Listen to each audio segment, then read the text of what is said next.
Señal directa. ¿Qué expectativas genera el presupuesto federal 2021? Es el análisis que nos ofrece a continuación el maestro Antonio Rocha Santos. ¿Qué tal? Buenas tardes.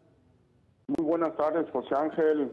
En este 24 de diciembre, pues además de recordar esta fecha tan importante para la mayoría de las personas, tenemos que empezar a analizar qué nos espera para el año 2021, sobre todo desde el punto de vista económico, y por ello es que consideramos importante analizar este día las expectativas del presupuesto federal para el 2021, que de alguna manera viene a impactar pues, la economía de los estados y de los municipios y de todos los mexicanos en general. O sea, efectivamente, el marco jurídico que rige lo relacionado con el presupuesto de egresos de la Federación tiene que ver con una serie de leyes que, pues, no obstante que el cambio de administración en el gobierno federal ha traído una serie de cambios,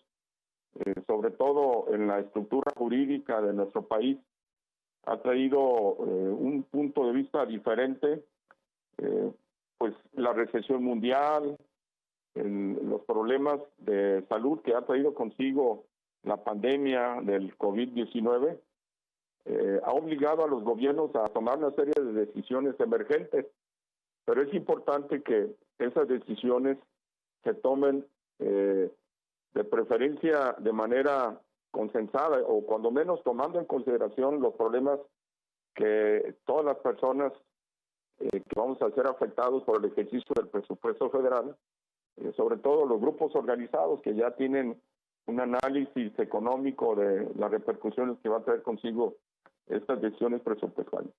Las leyes que tienen que ver con el presupuesto de egresos de la Federación, entre otras, son la Ley Federal de Presupuesto y Responsabilidad Hacendaria, la Ley de Fiscalización y Rendición de Cuentas de la Federación, la Ley de Coordinación Fiscal, la Ley de Planeación, la Ley de Obras Públicas y Servicios Relacionados, la Ley General de Contabilidad Gubernamental, la Ley Federal de Responsabilidades de los Servidores Públicos, la Ley Orgánica de la Administración Pública Federal, la Ley Federal de Entidades Paraestatales, la Ley de Adquisiciones, Arrendamientos y Servicios del Sector Público, entre otras. En todas estas disposiciones se establece que el presupuesto que ejerza la Federación debe de ejercerse tomando en consideración los principios de eficiencia, eficacia y transparencia, y deben estar sujetos a la normatividad, a la evaluación y el control de los órganos correspondientes. Desde luego que la aprobación del presupuesto corresponde al Poder Legislativo. Las decisiones que tome el Legislativo pues deben de tomar en consideración las repercusiones económicas que van a traer las modificaciones, los ajustes, los recortes que hayan decidido hacer al presupuesto. Sin embargo, pues una vez aprobado el presupuesto, corresponde al Ejecutivo ejercerlo, y debe de ejercerlo con base en esos principios que acabo de mencionar: eficiencia, eficacia, transparencia, sujetarse a la normatividad, a la evaluación y al control de los órganos correspondientes. Dentro de todas estas leyes relacionadas con el presupuesto de egresos de la Federación, se establece la obligación de elaborar y ejecutar los planes para el ejercicio del presupuesto de egresos correspondiente. Y con base en esos planes y programas debe ejercerse de acuerdo al marco jurídico. Por ello es que, con sujeción al Plan General de Desarrollo y a los planes sectoriales, se debe ejercer este presupuesto de egresos de la Federación. La Cámara de Diputados aprobó el presupuesto de egresos para el ejercicio 2021, previendo un recorte de 2.184 millones de pesos, principalmente a organismos autónomos.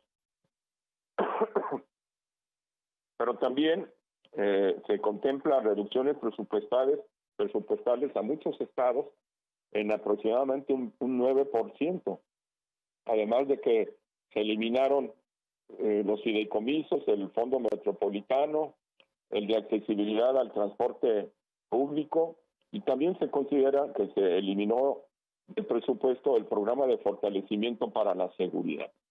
Esta decisión del Congreso de la Cámara de Diputados se llevó a cabo con 297 votos a favor, 133 en contra. Es una decisión política que trae repercusiones económicas, jurídicas y sociales. En el caso de los recortes a los órganos autónomos, se habla, por ejemplo, que de lo que se quitó a organismos autónomos se reasignó aproximadamente 1.754 millones de pesos a programas sociales, 400 a la Secretaría de Medio Ambiente, 53 a la Secretaría de Gobernación y 200 millones de pesos a la Secretaría de Educación. Además, el sector salud recibió un incremento a su presupuesto por 16.500 millones de pesos, supuestamente para hacerle frente a la pandemia de COVID-19. Todos estamos conscientes de que esta pandemia pues, ha obligado a los gobiernos a tomar decisiones políticas y económicas. Y esta decisión de asignar, o más bien de asignar esta cantidad, presupuesto de 16.500 millones de pesos a la Secretaría de Salud para hacerle frente a la pandemia, pues seguramente tiene todas las justificaciones. Sin embargo, en otros países se habla de que los gobiernos han apoyado económicamente a las personas que se han visto afectadas, con apoyos económicos directamente. También algunos programas que no van a recibir recursos son la expansión de la educación media, superior y superior, el seguro médico siglo XXI, atención a la diversidad de la educación indígena, etcétera. Uno de los sectores más afectados con estos recortes presupuestales es la educación y los presupuestos a las universidades. Hay varios diputados también manifestaron que su inconformidad con la asignación del presupuesto para pues la lucha contra la pandemia, porque se desprotegen otros programas de salud que también son prioritarios.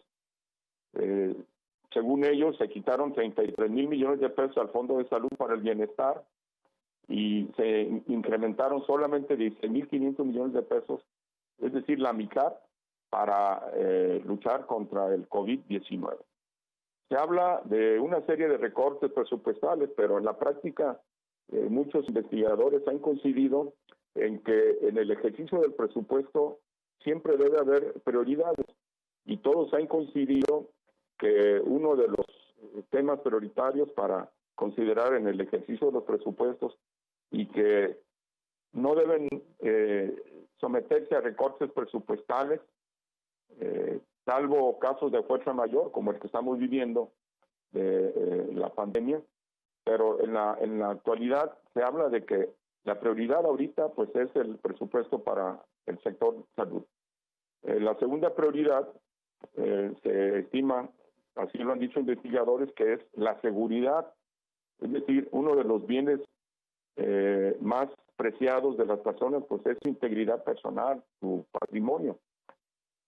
Y el tercero de los temas que deben considerarse prioridad en la asignación en la integración del presupuesto debe ser la educación, porque con la educación se da capacitación a las personas, porque con la educación se da la posibilidad a los ciudadanos de que puedan generar ingresos para resolver sus necesidades elementales.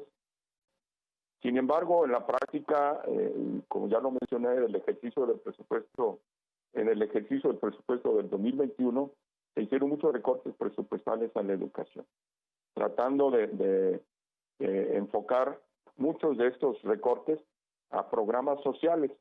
Ya lo hemos comentado en otras ocasiones que es bueno que existan programas sociales, pero que no sean con fines electoreros, que los programas sociales sean verdaderamente para las personas que lo necesitan y no tienen la posibilidad de obtener ingresos directamente. Hay muchos programas sociales que son cuestionados porque se considera que tienen fines electorales. el tema de la educación, desde luego, es un tema prioritario que debe de pensarse 2 o hasta 3 veces cuando se pretende recortar el presupuesto para la educación. En el caso de el bienestar, el monto incrementado, se habla que son el monto que más incremento recibió fueron los programas sociales de pensión para adultos mayores. Y esa cantidad se habla que se asignó aproximadamente 1.754 millones de pesos. Entonces, ha sido cuestionado por algunos legisladores si esa cantidad no es excesiva, si esa cantidad no tiene fines electorales y si los recortes presupuestales a corto y a mediano plazo no traerán más desempleo, menos capacitación y más dependencia de las personas de los programas sociales. Es importante que consideremos que el ejercicio del presupuesto para el 2021, durante la discusión que se llevó a cabo en el Poder Legislativo, se emitieron muchas consideraciones y opiniones por parte de los grupos parlamentarios y todos coincidieron en que en la actualidad el tema de la salud es prioritario. Enseguida el tema de la seguridad y posteriormente el tema de la educación. Si todos coincidieron en que esas eran las prioridades, pues nos preocupa que se hayan hecho recortes considerables al presupuesto para la educación y que muchos de esos recortes se hayan asignado a programas sociales.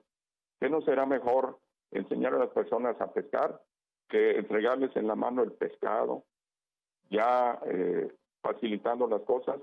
¿No será mejor capacitarlos, ayudarlos a que ellos tengan la habilidad de adquirir sus satisfactores necesarios? Todas esas preguntas seguramente se las hicieron los legisladores y seguramente la mayoría consideró que no eran procedentes y por ello incrementaron considerablemente el apoyo presupuestal a programas sociales. Ojalá y el próximo año, que es un año electoral, que habrá elecciones en el mes de julio, pues la composición legislativa quizás vaya a tener que sufrir cambios porque en la práctica se ha considerado que no es conveniente asignar tantos recursos a programas sociales, afectando con ello los recursos a educación y a capacitación. Por mi parte, ese es el tema de hoy, no sin antes desearles a todas las personas que pasen una feliz Navidad, unas palabras de aliento y de ánimo para quienes en estos momentos están sufriendo o padeciendo una enfermedad en sí mismos o en un familiar. Ojalá y encuentren pues la esperanza con la llegada de las vacunas, con la atención médica de tantos héroes de la salud que sacrifican su familia y su tiempo para atender a tantos enfermos. Unas palabras de aliento, de consuelo, y esperando que pronto alivien sus familias. Esperemos que así sea, como bien lo señala. Maestro, muchísimas gracias. Felices fiestas. Igualmente, un abrazo a todos los televidentes. Muy amable. Es el maestro Antonio Rocha Santos. Vamos con esto a nuestra pausa para regresar enseguida con la información nacional e internacional.